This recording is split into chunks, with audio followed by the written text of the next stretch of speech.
Good afternoon, everyone. So today we are having a discussion on the newer guidelines which are recently published for the management of peripheral arterial diseases. I am Dr. Joel Shah. I am a professor and HOU at the Department of Cardiology at UN Mehta. So as far as the peripheral arterial disease is concerned, it is having a very wide spectrum, and right from its diagnosis to treatment, it requires a holistic multidisciplinary approach for its effective management. So to be precise, it requires the active participation of the different faculties from different field like cardiologist, cardiothoracic surgeons, then a radiologist, anesthetist, then a neurologist, nephrologist, as well as the nursing side. So it requires a holistic care. So when you are managing a case of peripheral arterial occlusive disease, it is always recommended to adopt a comprehensive holistic approach that addresses the entirety of the arterial circulation. So we just start with the screening for peripheral arterial disease. So it is always advisable to start from the non-invasive clinical assessment whenever you encounter any case of peripheral arterial disease. So to start with, we can measure the ankle brachial index. So how do you measure the ankle brachial index? So it is basically measured by putting the cuffs on the upper arms and the lower limbs just above the ankle. And then you have to measure the higher of the systolic ankle pressure of the target leg. So it measures the pressure in the posterior tibial or the dorsalis pedis artery, and you divide that with the higher systolic brachial pressure irrespective of the target leg. So normal range of ankle brachial index ranges between 0.9 to 1.4, but whenever it is less than 0.9, it is certainly abnormal, and whenever it is also abnormally high, it points to calcification and sclerosis, particularly in older age population. Another modality we can use for peripheral arterial disease patients is the toe brachial index. So it takes the ratio of the toe pressure of the target leg and the higher systolic brachial pressure irrespective of the target leg, and the range it should be normally more than 0.7, and when it is less than 0.7, it indicates abnormality. So in this case, for measuring the toe brachial index and measuring the toe pressure, you have to put your cuffs on the upper arms and the plethysmographic probe on the distal pulp of the first or the second toe. Another modality we can use, particularly in patients with chronic limb-threatening ischemia, is the transcutaneous oxygen partial pressure, that is also known as TCPO2. So it is preferably measured from the probe or putting the measurement electrode at the first intermetatarsal position, and whenever TCPO2 is less than 30, it is one of the hemodynamic criteria for chronic limb-threatening ischemia and for viability. So measurement of ankle brachial index is recommended as a first-line non-invasive test for screening and diagnosis of peripheral arterial disease, using a cutoff of 0.9 as a diagnostic criteria.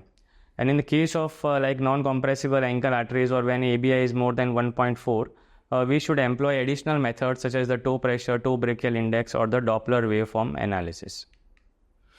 So if we consider the peripheral arterial disease, clinically it can be classified according to two classifications, Rutherford and Fontaine classification. So there are broadly we can group into three categories, particularly asymptomatic PAD, symptomatic PAD, that is effort related, and the last one is the chronic limb threatening ischemia. So whenever you are talking about the symptomatic PAD, whether it is a mild, moderate, or severe claudication, accordingly they are assigned the 1, 2, and 3 in Rutherford classification, and similarly it is assigned class 2 in Fontaine classification, depending whether it is a non-disabling or a disabling. Similarly for CLTI, whenever the patient is having an ischemic rest pain, it is 4 in a Rutherford classification and 3 in Fontaine, and whenever there is any tissue loss, whether it is minor or major, it is stage 4 in Fontaine classification. It includes ulceration or gangrene. So another important terminology is a major adverse cardiac event and major adverse limb event. So cardiovascular risk in peripheral arterial disease patients. So certainly atherosclerotic is a generalized phenomenon.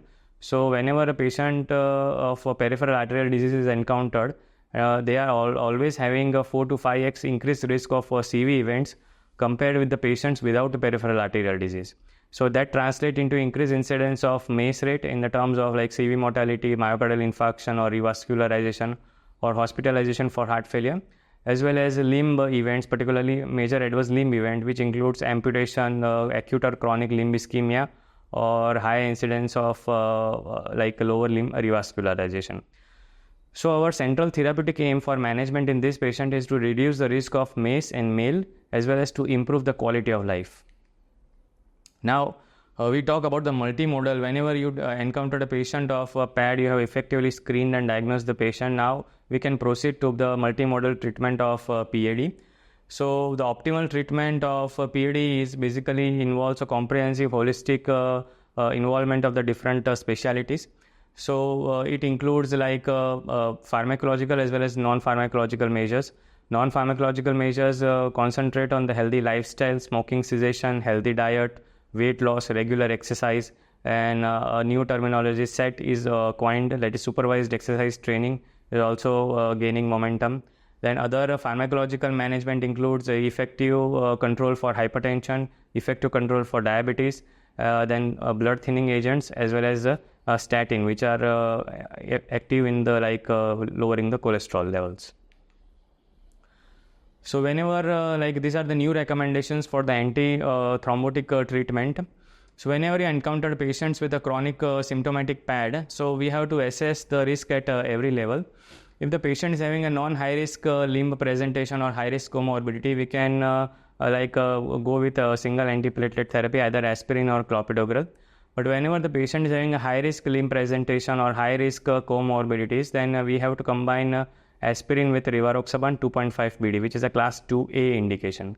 Similarly, when the patient who are also having an indication for requiring long-term anticoagulation, so they can be switched over to the single oral anticoagulant monotherapy, which is a class 2B indication. So these are the newer recommendations for the antithrombotic treatment following the revascularization. So treatment with a combination of rivaroxaban and aspirin should be considered in patients with PAD and non-high bleeding risk following the lower limb revascularization, which is a class 2A indication.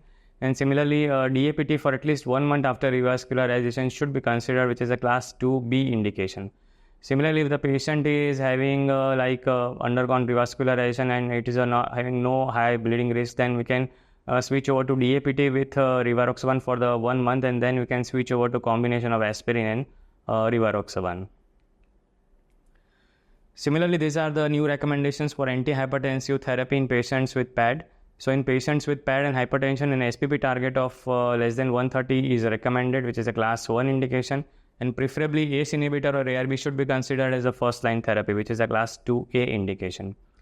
Similarly, an individual more lenient goal should be considered, particularly in extremes of age, particularly patient who is comorbid, who is bedridden, as well as who are having symptomatic orthostatic hypotension.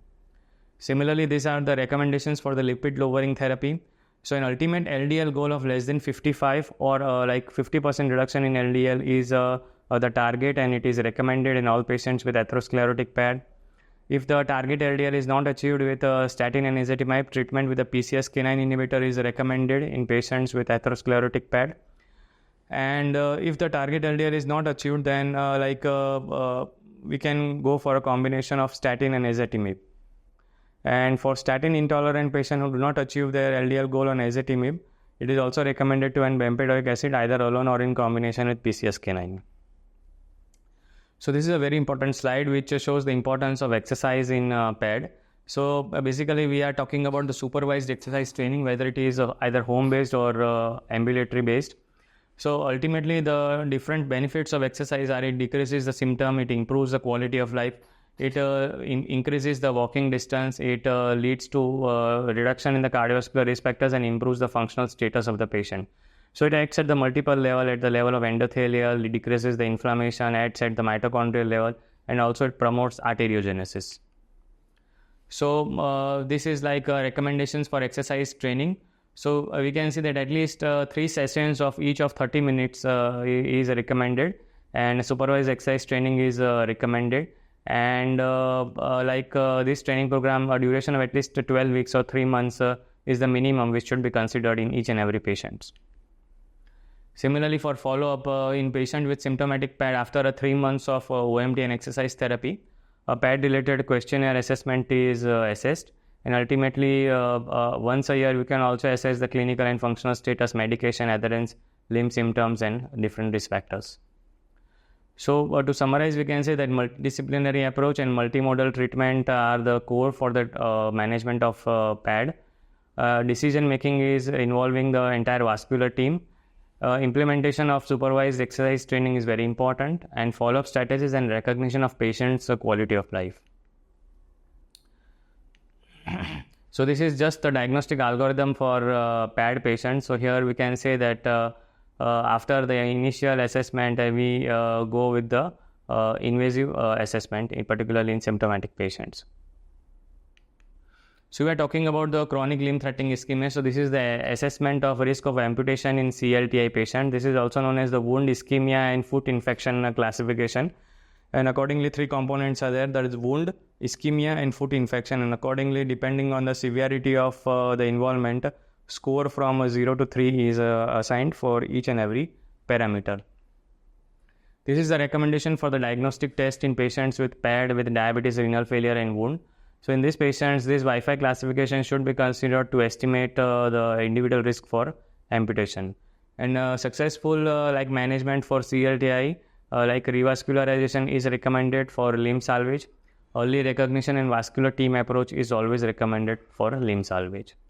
Similarly, for these patients, for medical treatment, recommended they should be managed by vascular team, and offloading mechanical tissue stress is very much recommended. And particularly for interventional treatment, in CLTI patient, it is always recommended to perform revascularization, and it is also recommended to use autologous veins as the preferred conduit for infrainguinal bypass surgery. And if we are having a multivessel disease, then it is always recommended to eliminate the inflow obstructions when treating the downstream lesions. And always a team approach is beneficial in such patients. So to conclude, we can say for CLTI, they are at the highest risk in a PAD patient, and they require a holistic team-based approach for successful management. And these patients require revascularization as soon as possible after their diagnosis. So now we proceed towards another important discussion about the acute limb ischemia. So this is the classification, also the fundamental classification for acute limb ischemia. Here there is 1, 2A, 2B, and 3. So we have to classify the limb, whether it is viable, whether it is non-viable, and whether it is threatened, whether it is marginally threatened or immediately threatened. So the important thing to differentiate is you cannot get arterial Doppler if it is abnormal beyond stage 1. So when the arterial Doppler is disturbed, it is not a viable limb. But then about the venous Doppler, we can say that in the last stage, irreversible stage, the venous Doppler is abnormal. So you can remember in that way. Another important point to differentiate between the marginally threatened and immediately threatened is depending upon the motor deficit and sensory loss. So whenever it is a profound sensory as well as motor deficit is there, that is an immediately threatened limb, and it should be salvaged and promptly revascularized is the treatment. So here we can say that this is the flowchart for acute limb ischemia. So it should start with a clinical evaluation by experienced clinician in the terms of capillary refill, arterial, venous Doppler, motor, and sensory. And you have to classify whether it is a viable, marginally threatened, immediately threatened, and irreversible. So if the limb is viable and threatened, then you have to go for the other non-invasive imaging and ultimately revascularization. And if it is an irreversible, then ultimately it requires amputation and palliative care. Now come across an important spectrum, which is the carotid artery disease. So for assessment of carotid artery stenosis, it is always recommended to use an asset method or its non-invasive equivalent to assess the ICS stenosis, and always it is recommended to go for a Doppler ultrasound as a first-line imaging to diagnose the ICS stenosis. So this is the NASET method. So here you can see that this is just a pictorial graph how you calculate the diameter stenosis by NASET as well as by European Carotid Surgery Trial. So here this is just a recommendation for antithrombotic treatment in patients with a carotid stenosis. So in patient with a symptomatic carotid stenosis not undergoing endarterectomy or stenting, DAPT with low dose aspirin and clopidogrel is recommended for the first 21 days or longer, followed by clopidogrel or long-term aspirin. Here, this is just the flow chart of managing asymptomatic carotid stenosis patient. If it is a less than 60% stenosis, you have to keep the patient on medical management. If it is a total occlusion, you have to keep the patient on medical management. In both, revascularization is contraindicated. But if the lesion is more than like 60 and less than 100, that is between 60 to 99, then it involves a team approach, and then ultimately you have to go for revascularization. Now we are talking about the symptomatic patients. So whenever we come across a symptomatic patient, if it is like more than 50% stenosis, then revascularization is a class 2A indication. But if it is more than 70% stenosis, it is a class 1 indication. Important thing is to remember, in the 100% carotid occlusion, the medical treatment is recommended. There should revascularization is a class 3 indication. So these are the different high-risk perioperative features for carotid endarterectomy, clinical as well as anatomical. So what are the clinical features? Like patient having congestive heart failure, NYHA class 3 or 4, unstable angina is there. Patient is having LM or significant vessel stenosis. Patient is having recent MI planned, open heart surgery is there, EF, severe LV dysfunction, severe pulmonary as well as renal disease. Sometimes anatomical lesions like those who are above the C2 level, way ahead in the neck or just below the clavicle, or when the patient is having history of ipsilateral neck irradiation or any spinal immobility of the neck. When the patient is having contralateral carotid artery occlusion, it is a high-risk feature for carotid endarterectomy or contralateral laryngeal palsy or tracheostomy. Now, so when we are proceeding now beyond legs and head, so we are now exploring the involvement in a renal, digestive and upper arm arterial conditions. So to discuss, start with the renal artery disease. So in more than 90% this atherosclerotic renal artery disease involves the ostium, and in patients with PAD the prevalence ranges between 7 to 42%, influenced by the different diagnostic criteria. So these are the clinical signs which are suggestive of renal artery disease. So when you have early onset hypertension, or when you have severe worsening of hypertension after the age of 55, when you are having resistant hypertension, or whenever you are having a new azotemia or worsening of renal function after treatment with RAS inhibitors, or patient having history of flash pulmonary edema or discrepancy in the kidney size. So these are the signs which are suggestive of some renal dysfunction. So this is just a brief algorithm for the diagnosis and treatment of renal artery stenosis. So it involves, the first step is the Doppler ultrasound, and accordingly you can proceed for the MR or CT angio. And in this case, we will come and then we have to decide whether the kidney is viable or non-viable. So when the patient is having a unilateral atherosclerotic RAS, the class 1 recommendation to continue medicines. When is having a bilateral RAS more than 70%, the class 1 is a medical treatment. And if patient kidney is viable and where there is a high risk features, then catheter based angiography and then renal artery revascularization. Basically, and non-atherosclerotic RAS and other special population, you have to go for medical treatment. So how do you recommend the kidney viability? So kidney viability depends on the kidney size, the corticomedullary differentiation, the albumin creatinine ratio. When it is less than 20 in Y, it is a sign of viability. When it is more than 30, it is a sign of non-viability. Important other objective thing is a renal resistance index. When it is more than 0.8, it is a non-viability. So as we already discussed, the Doppler ultrasound is the first line imaging modality in patients with suspicion of RAS. And in the case of DUS based suspicion of RAS or inconclusive, you can go for CT or MR angio. Similarly, in patients with atherosclerotic unilateral more than 70% RAS and concomitant high risk features, then revascularization should be considered. And similarly, we have already discussed this. Important point to note here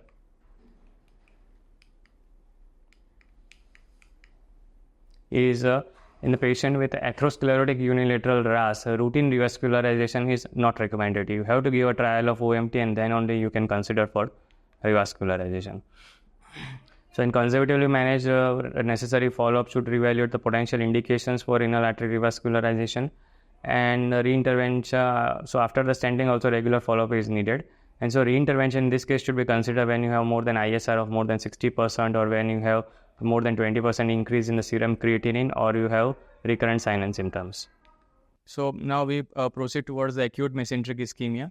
So acute mesenteric ischemia is mostly caused by arterial embolism or arterial thrombosis in situ. non-occlusive mesenteric ischemia, and venous thrombosis. So early diagnosis of this acute mesenteric ischemia is based on the clinical suspicion. Embolic is basically having a sudden onset of intense abdominal pain, minimal physical finding, bowel emptying, and presence of common embolic source, particularly atrial fibrillation. Acute arterial thrombosis is having a less dramatic clinical presentation and may have previous symptoms of a mesenteric ischemia. CT angio is, as we know, is the gold standard for diagnosis, and most patients of acute mesenteric ischemia requires immediate revascularization to survive.